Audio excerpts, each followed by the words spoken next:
Hello, and welcome to the Come to Your Senses podcast. I'm your host, embodiment-based coach, Mary Lofgren. Here, we explore how to live bravely and beautifully through a lifestyle of embodiment. You'll hear gems to empower you around mindset, mindfulness, somatic psychology, and neuroscience, as well as beauty, food, style, and the art of slow living to meet your soul through the senses. I am so happy that you're here. Let's begin.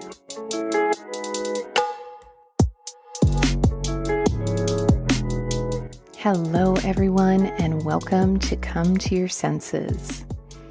Welcome to episode 101. Last week, we celebrated 100 episodes of the podcast.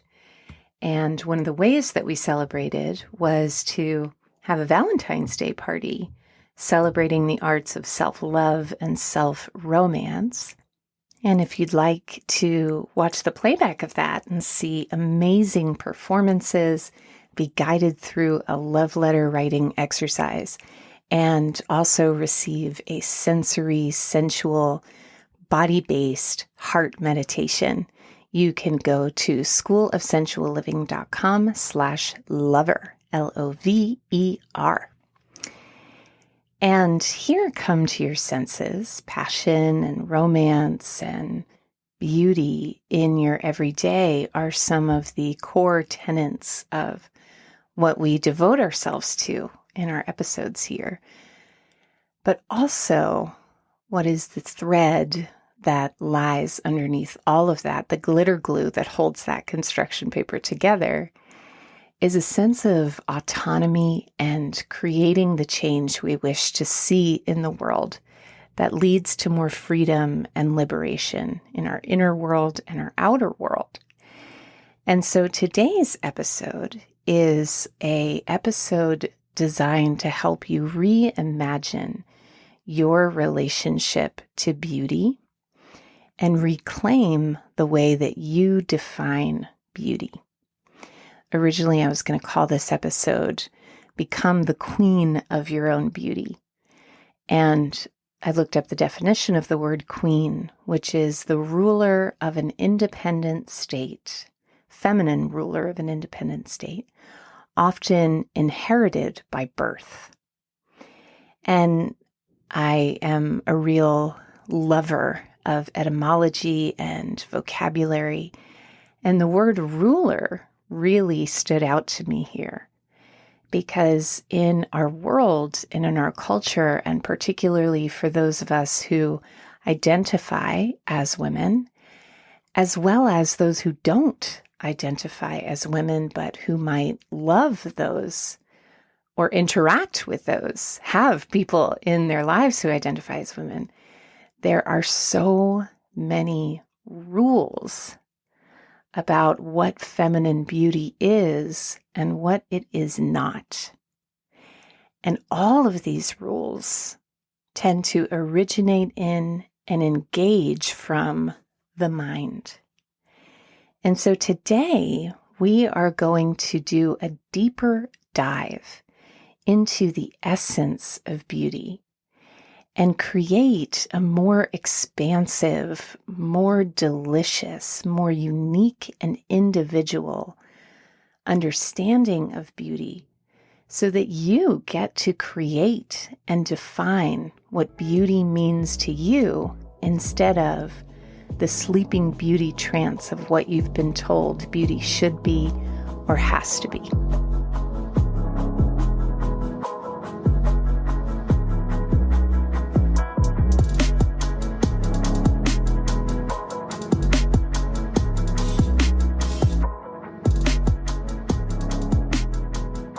Recently, I was seeing a performance by a dance company called Momix, Momix.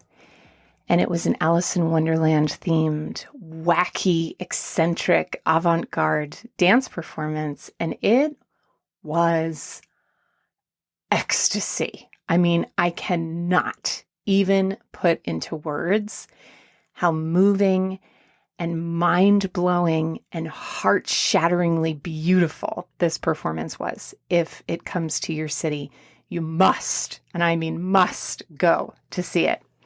Make sure to try to seat yourself in the middle so you can get the full effect of some of the visuals. And in that moment, especially through the first or second performances in the sequence, there was this moment where I thought to myself, when I'm alone at night and all my longings creep in from the shadows and all the things I haven't accomplished in life and all the things that I think are going to make me happy if I just get that brass ring of the capitalist American dream. And I had the thought, if those things all paraded in the door right now, I would not even give them a second glance. I would not even be able to tear my eyes away and look in their direction, because the very thing I ache for and long for in those lonesome existential moments is exactly what I am seeing on the stage right now, which is the unbridled, soulful expression of art and the way that what we call God or the universe or the soul expresses itself through the beauty of a passionate dancer's leap or a genius costume. And so with that, it's time to dive in to our gems. If you're a new listener, instead of tips or hints, here we do glittering gems to collect and take with you in the pouch of wisdom that you carry through your life. And the first gem has to do with inner beauty, but not necessarily the kind of inner beauty that is, oh, you're so nice, or oh, you're so loving. Beauty is on the inside, even though there's nothing wrong with that. Inner beauty, one of the quotes that I think really evokes the kind of inner beauty that I'm talking about here is by the late, great Vivienne Westwood, who said, "I'm not terribly interested in beauty. What touches me is someone who understands herself." And so you probably have the characteristics of kindness and compassion and loving and sweetness. I'm sure you do, and I'm sure they're beautiful. But what I also imagine is that you can be quite salty and wild and sometimes dark and tortured by longing, but also redeemed by that same longing. I'm sure that you can be superficial, judgmental, tender, weepy. And I know this because this is true of every human I've ever encountered. And so when it comes to creating art, one of the things that we begin every gathering of the coterie with, the coterie is my signature group coaching Come to Your Senses program. And we begin every time with our group agreements. And one of our agreements is, like every good artist, we seek to be honest and vulnerable over trying to be perfect. And when I say creating art, you might think to yourself, well, I'm not an artist. I don't know what the hell to do when somebody hands me a glue stick or collage paper or a marker. And what I would offer is that if you have ever sprinkled parsley onto a bright plate of chicken tikka masala, or if you have ever dressed up a black sweater with a fabulous pair of earrings, or if you have ever chosen a blue carpet because it tickles your senses more than an orange carpet, you are an artist. You are an artist in the way that you live, in the way that you love, in the way that you dress, in so many different ways. And to me, the best and most moving art is the art that shows an unbridled expression of all of the different subtleties and aspects of the human spirit without judging them as right or wrong. When it comes to creating art, your asset isn't just your tidy, sweet parts, which is what we normally associate with inner beauty. It's all of who you are. And one time a story to illustrate this is one time I was in an S Factor workshop. S Factor is a really powerful, amazing, erotic, sensual kind of dance that is pole dancing essentially through the female gaze instead of the male gaze.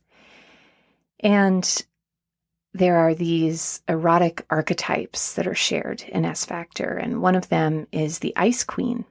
And here's a line about the Ice Queen from the S Factor website, sfactor.com. I am that ice-cold diva that saunters into the room dressed impeccably, leaves my sunglasses on, and no thank you, does not care for a coffee because I only drink iced Earl Grey with hemp milk and stevia. Consider yourself lucky if I give you a sideways glance and say hello to you. I exude confidence and superiority. I am the quintessential sexual icon that everybody wants and no one can have. I prefer to remain aloof in my majestic castle. And when I took the S Factor quiz around your erotic icon, this is what I got. And I was slightly horrified because it's not exactly how I identify. And yet there is absolutely a side of me that is 100% this. And so a practical way to apply this into your life is if you take some of these darker, more shadowy aspects of yourself, like, say, your superiority and arrogance, asking for a friend, how do those translate into your assets? So when I think of the assets of my inner Ice Queen, I know exactly what I want. I know how to read someone and size someone up. I am really good at discernment. I have an eye for precision. And just like every energy that presents in human beings, it's like there is the empowered aspect of this energy, which are some of the qualities I just described. But when I'm in the disempowered aspect of this energy, I'm cranky and judgmental, and I can't connect to anybody, and I'm judging everybody in the room. And my Ice Queen becomes a defense mechanism for the soft, tender part underneath that just really, really wants to belong, but is so cranky and frustrated and calloused and is afraid of being rejected. This is not S Factor's definition of the Ice Queen, by the way. This is my own just embodied experience. And so when I feel this aspect of myself fill up my body, my posture straightens, my gaze sharpens, I'm more willing and able to communicate what I really think and what's really on my mind shortly and succinctly without a lot of lace doily fluff. And so if I were to bring this inner aspect of my beauty into how I express my outer beauty through, say, my style, I might choose a patent leather boot with a square toe, very Ice Queen, some large, very dark sunglasses. But I'd probably also want to express the other aspect of the Ice Queen, which is like my fuzzy, please like me, that tender part that the Ice Queen covers up. And so I might pair it with, I'm just thinking of my own wardrobe, a fuzzy cropped cardigan with then some more armoring of like layered gold chains. I've been doing a real deep dive into a course on values lately. And two of my core values are beauty and expression. And so if I wanted to, communicate who I am through the joy of style and adornment and dressing, I might choose a gorgeous Technicolor kind of Farm Rio-esque coat, something that really expresses my love of beauty layered over some sort of social activism t-shirt that I have, like the t-shirt that says riots, not diets, or a t-shirt that says pronouns matter, or a t-shirt, this is less social change oriented, but less Instagram, more Martha Graham. In case you don't know who Martha Graham is, she's a famous choreographer. And so, these are just some examples from my own life of practical ways that I have learned how to reclaim and reimagine the way that beauty and style, which can feel like such a cage sometimes, such a cage of how do I look right? How do I look attractive? How do I look desirable? I go through those thoughts every time I dress. But the outfits that really go into my personal Hall of Fame are the ones that make a statement and that allow me and those around me to experience a sense of immortality through art. Little existential nugget for you while you get dressed for work tomorrow morning. Okay, so jumping in now to gem number 2, which is filling up your well of beauty. And something that I love about beauty is the way that beauty transforms us in a way that is receptive. As someone who lives and breathes transformation all the time in my work of embodiment coaching, sometimes transformation can feel heavy and loaded and like work. And that's what I love about embodiment coaching, is that it's so much more organic and receptive. But, being in this industry of personal growth, there's a heaviness to it. And what I love about beauty is that, I can go to a dance performance like the one that I mentioned earlier, walk in one person, sit in a little velvet chair for an hour to 2 hours, and walk out a completely not different person, but enriched and enhanced version of who I am. And everyone's well of beauty is different. So my well of beauty is avant-garde art and fashion. My well of beauty is performance. I remember going to the mountains this summer on a lake trip, and I was so relieved because I was driving home with a friend. And she said, I wish I was someone who loved nature as much as some people do, but I just don't get it. And I said, thank you, because I appreciate nature. I have a very healthy respect for nature. I learn a lot about my own inner workings through the laws of nature. But I am just not one to have a joygasm on a mountaintop watching a sunset. It's just not my thing.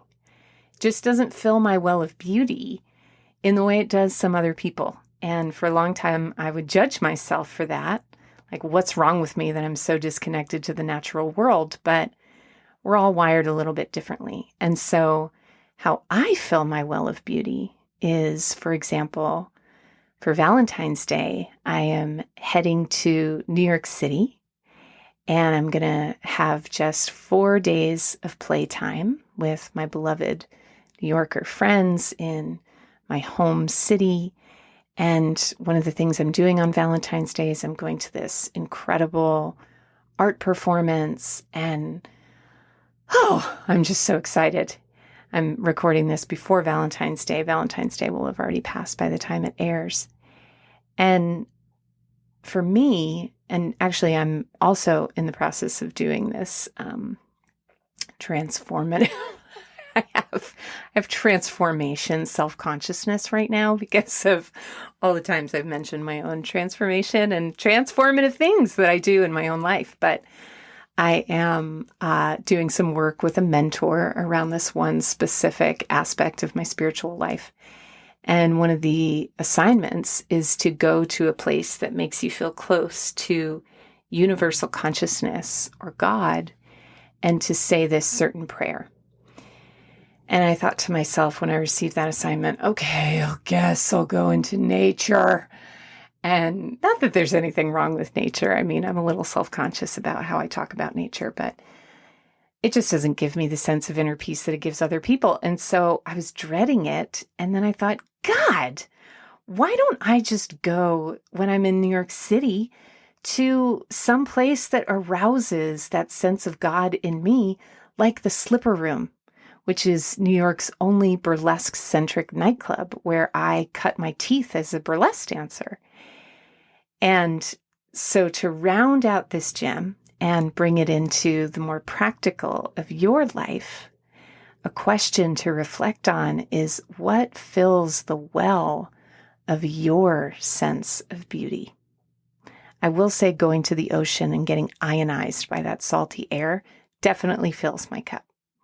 For you, it might be liquidy, rich, orange, dripping honey sunsets. It might be smoothing a paintbrush that is full of pink watercolor paint across a page. It might be reading the words of an illuminating poet like Rumi or Hafiz or Mary Oliver or some other obscure poet that I, in my mainstream understanding of poetry, don't even know about. Ready and willing for poetry recommendations from our listeners. Finding what fills your well of beauty and visiting there often. And our last gem is simply a quote that I want to share with you. A book that really blew my mind wide open about the nature of beauty is Beauty, the Invisible Embrace by John O'Donohue. And this quote goes like this: "It is a wonderful day in a life when one is finally able to stand before the long, deep mirror of one's own reflection and view oneself with appreciation, acceptance, and forgiveness. On that day, one breaks through the falsity of images and expectations which have blinded one's spirit. One can only learn to see who one is when one learns to view oneself with the most intimate and forgiving compassion." And so, we'll just take a breath, a long, luxurious breath, as the words of John O'Donohue always invite. And here too, with this final gem, a practical suggestion that I offer in order to cultivate that intimate and forgiving compassion is a practice that I do around body worship.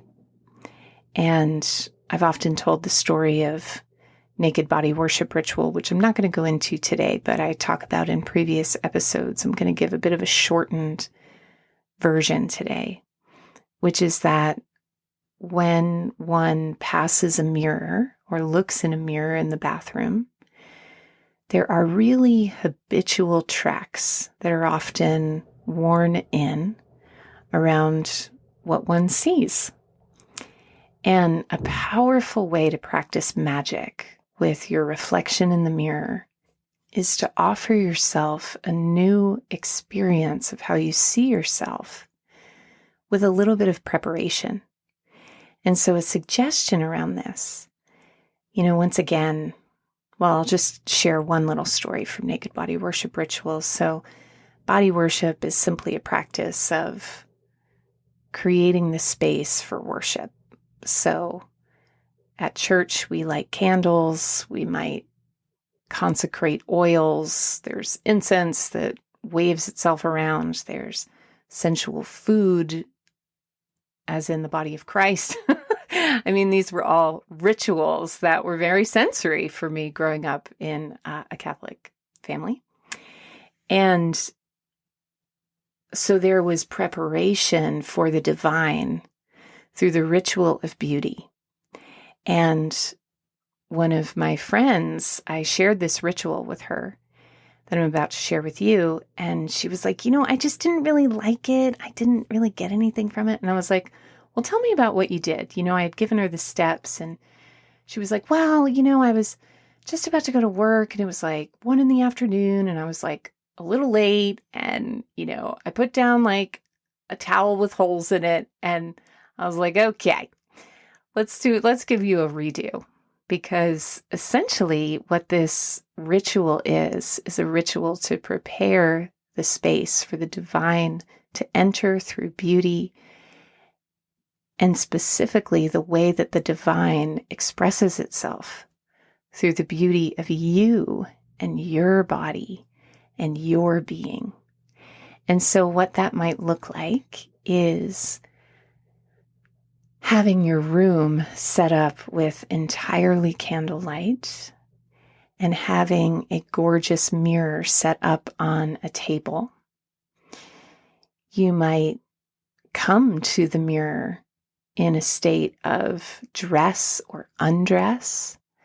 You might come with the earrings that you save for a special occasion, adorned. You might come completely naked-faced. It's totally up to you. And the object, the intention, is to use the mirror as a way to glimpse this energy that we call God. This energy that comes alive in a sunset or a dance performance or a beautiful piece of art. When you are gazing into your own eyes close up to the mirror with candles burning and perhaps some slow Spanish guitar playing, and your fingertips are dancing around the curves of your jaw and your lips, I dare you to not be moved. I dare you to not see spirit inhabiting your being. And in that glimpse and that glimmer of divine energy, I invite you and encourage you to explore your understanding and your definition of what beauty is and what it means to you and how it plays its music through your body and your senses. And leaving all of the definitions and rules around beauty that you have been told that, as John O'Donohue says, may have blinded your spirit, leaving them behind, leaving them on the floor, like you might leave your clothes at the end of a long day. And so that closes our gems for today. If you enjoyed this episode, please consider leaving a review, liking, and subscribing wherever you get your podcasts.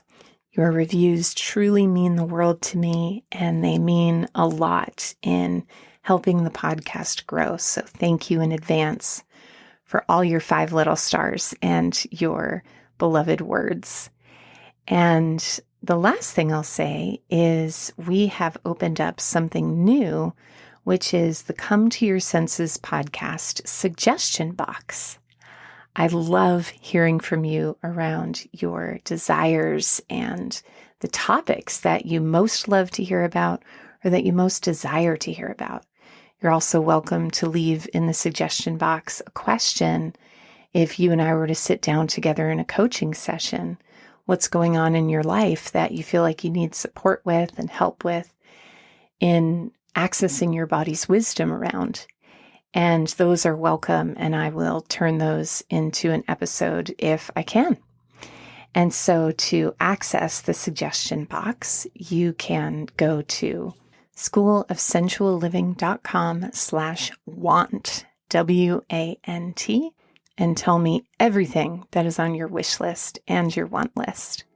Thank you so much for listening and for sharing this podcast with your loved ones, and I will see you in our next episode.